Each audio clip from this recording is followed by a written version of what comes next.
Good morning, my dear students and faculty members who are watching this video on YouTube channel of Government Bangalore College Didwana. Myself, Dr. A.K. Gautam, Department of Geology, राजकीय बांग्ला महाविद्यालय डीडवाना। प्रिय छात्रों, आज मैं आपके सम्मुख BSc first year geology के second paper के अंतर्गत, जो कि महर्षि दयानंद सरस्वती विश्वविद्यालय अजमेर से संबद्ध है, के लिए एक बहुत ही महत्वपूर्ण टॉपिक लेकर उपस्थित हुआ हूँ। इसमें आप देखेंगे कि यह टॉपिक विगत 5-6 सालों से लगातार किसी न किसी रूप में एमडीएस यूनिवर्सिटी के जियोलॉजी सेकंड पेपर पर पूछा जाता है, चाहे शॉर्ट क्वेश्चन के रूप में, चाहे फुल क्वेश्चन के रूप में, ऐसे टाइप में, चाहे वेरी शॉर्ट आंसर टाइप में। 3 तरह के प्रश्न होते हैं, आप जानते हैं, पेपर के अंदर। तो मैं इसको आज डिफरेंस के रूप में पूछ रहा हूँ, समझा रहा हूँ। विषय है अनुलेखन तथा अनुवादन में अंतर लिखें, या मूल रूप से आप यूँ समझिए, अनुलेखन क्या होता है और अनुवादन क्या होता है। ट्रांसक्रिप्शन और ट्रांसलेशन, इंग्लिश में इसको कहेंगे ट्रांसक्रिप्शन और ट्रांसलेशन।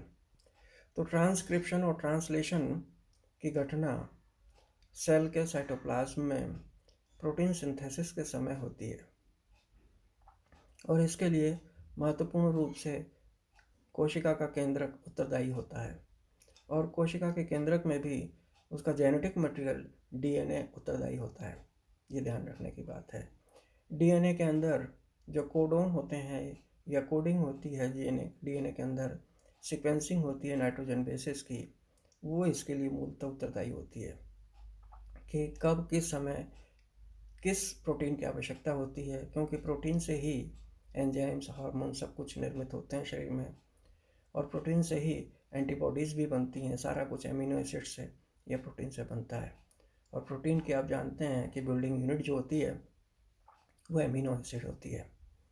तो अब हम बात करते हैं अनुलेखन और अनुवादन की। अनुलेखन में या ट्रांसक्रिप्शन में जो घटना होती है वो डीएनए से आरएनए का बनना होता है। मूलतः डीएनए से आरएनए का बनना ट्रांसक्रिप्शन कहलाता है, और ट्रांसलेशन के अंदर या अनुवादन के अंदर पॉलीपेप्टाइड का राइबोसोम की उपस्थिति में बनना होता है। पॉलीपेप्टाइड मतलब एमिनो एसिड्स की जो चेन होती है उसको पॉलीपेप्टाइड चेन कहते हैं। तो पॉलीपेप्टाइड का राइबोसोम्स की उपस्थिति में, राइबोसोम्स का फंक्शन क्या होता है? प्रोटीन सिंथेसिस होता है। तो राइबोसोम्स की उपस्थिति में पॉलीपेप्टाइड का बनना अनुवादन कहलाता है। दूसरा पॉइंट है, इसमें अनुलेखन के अंदर इसमें टेम्पलेट एंटीसेंस डीएनए होता है। इसमें टेम्पलेट जो होता है एंटीसेंस डीएनए होता है, और जबकि अनुवादन में टेम्पलेट एमआरएनए होता है। तीसरा पॉइंट, यह यूकैरियोटिक के केंद्रक तथा प्रोकैरियोट्स के कोशिका द्रव्य में संपन्न होती है घटना।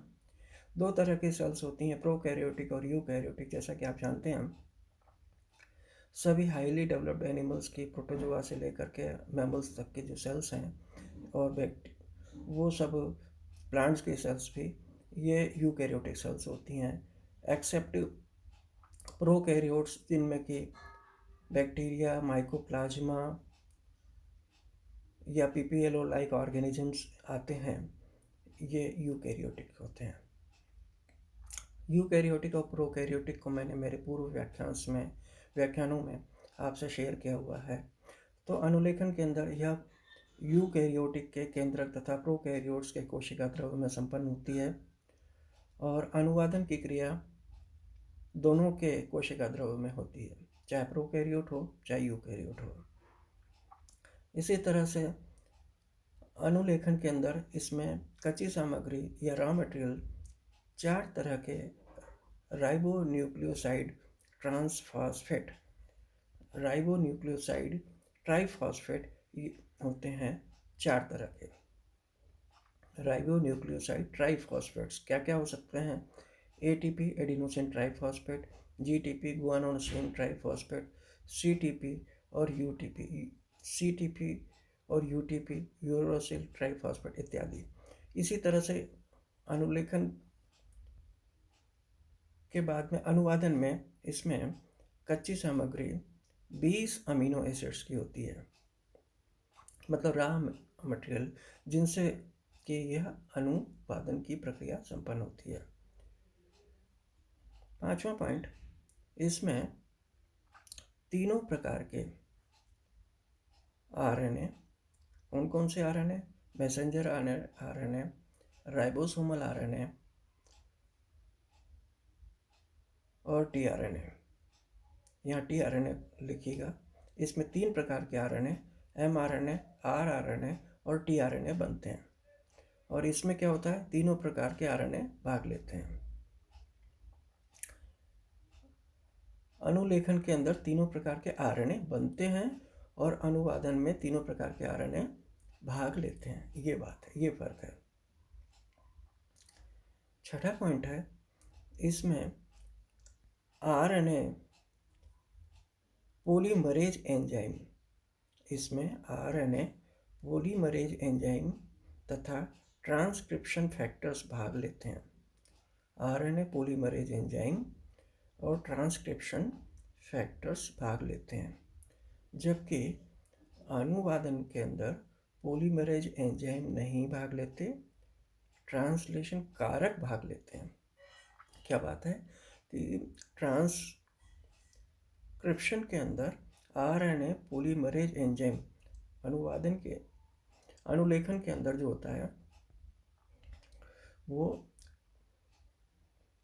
उनके अंदर आरएनए पॉलीमरेज एंजाइम और ट्रांसक्रिप्शन फैक्टर्स या ट्रांसक्रिप्शन कारक भाग लेते हैं, जबकि अनुवादन के अंदर या ट्रांसलेशन के अंदर पॉलीमरेज एंजाइम नहीं भाग लेते, ट्रांसलेशन कारक भाग लेते हैं।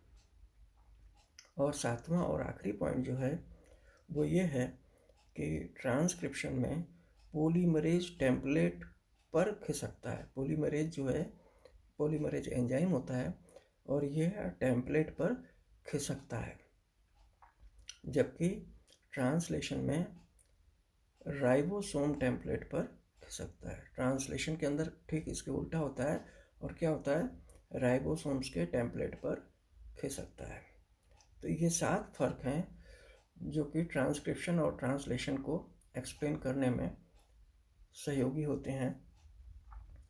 अब हम समराइज कर देता हूँ मैं कि अनुलेखन या ट्रांसक्रिप्शन में क्या होता है? डीएनए से आरएनए का बनना ट्रांसक्रिप्शन कहलाता है। इसमें टेम्पलेट एंटीसेंस डीएनए होते हैं। यह यूकैरियोट्स के केंद्रक और प्रोकैरियोट्स के कोशिका द्रव्य में होता है। यूकैरियोट्स के न्यूक्लियस के अंदर संपन्न होता है और प्रोकैरियोट्स में चूंकि न्यूक्लियस नहीं होता है, न्यूक्लियोइड होता है। केंद्रक जो है, केंद्रक झिल्ली से आबद्ध नहीं होता है। प्रोकैरियोट्स के अंदर एक वेल डिफाइंड न्यूक्लियस नहीं होता है, इसलिए प्रोकैरियोट्स के अंदर यह घटना कहाँ होती है? साइटोप्लाज्म के अंदर होती है। क्यों? क्योंकि जेनेटिक मटेरियल प्रोकैरियोट्स के अंदर साइटोप्लाज्म में छितराया रहता है। इसी तरह से इसमें रॉ मटेरियल जो होता है, कच्ची सामग्री, 4 तरह के ट्राइबोन्यूक्लियोसाइड्स होते हैं। 4 तरह के राइबोन्यूक्लियोसाइड्स कौन कौन से होते हैं? 4 तरह के राइबोन्यूक्लियोसाइड ट्रांसफॉस्फेट या ट्राइफॉस्फेट जो होते हैं वो होते हैं एटीपी, जीटीपी, सीटीपी और यूटीपी। ये याद रखिएगा, एटीपी, जीटीपी, सीटीपी और यूटीपी, इनको आप याद रखिएगा। इनमें 3 प्रकार के आरएनए पाए जाते हैं, एमआरएनए, टीआरएनए और आरआरएनए। इनमें आरएनए पॉलीमरेज एंजाइम तथा ट्रांसक्रिप्शन कारक भाग लेते हैं। आरएनए पॉलीमरेज एंजाइम और ट्रांसक्रिप्शन कारक भाग लेते हैं। और आखिरी पॉइंट है इसमें कि पॉलीमरेज टेम्पलेट पर खिसकता है। ये पॉलीमरेज टेम्पलेट के ऊपर खिसकता है। इसी तरीके से अनुवादन जो होता है या ट्रांसलेशन जो होता है, यह पॉलीपेप्टाइड का राइबोसोम्स की उपस्थिति में होता है। इसमें टेम्पलेट एमआरएनए होता है मूलतः, यह क्रिया दोनों के कोशिका द्रव में संपन्न होती है। इसमें जो रॉ मटेरियल होता है, कच्ची सामग्री होती है, 20 प्रकार के एमिनो एसिड्स होते हैं। रॉ मटेरियल 20 प्रकार के एमिनो एसिड्स होते हैं। इनमें तीनों प्रकार के आरएनए भाग लेते हैं। इनमें पॉलीमरेज एंजाइम नहीं भाग लेता, ट्रांसलेशन कारक भाग लेते हैं। और सातवां और आखिरी पॉइंट है, राइबोसोम्स टेम्पलेट पर खिसकता है। तो इस प्रकार से ट्रांसक्रिप्शन और ट्रांसलेशन बहुत ही इम्पोर्टेंट टॉपिक हैं, जो कि बीएससी फर्स्ट ईयर जूलॉजी के सेकंड पेपर के अंतर्गत एग्जाम में अक्सर किसी न किसी रूप में अवश्य पूछे जाते हैं। तो इनको आप चाहे ट्रांसक्रिप्शन के रूप में याद करें, चाहे ट्रांसलेशन के रूप में याद करें, या इनके डिफरेंस के रूप में याद करें। यह इस साल आप मान के चलिए कि 2021 में अगर परीक्षा होती है तो लिखित परीक्षा में आपको इसका उत्तर किसी न किसी रूप में देना पड़ सकता है। Thank you very much.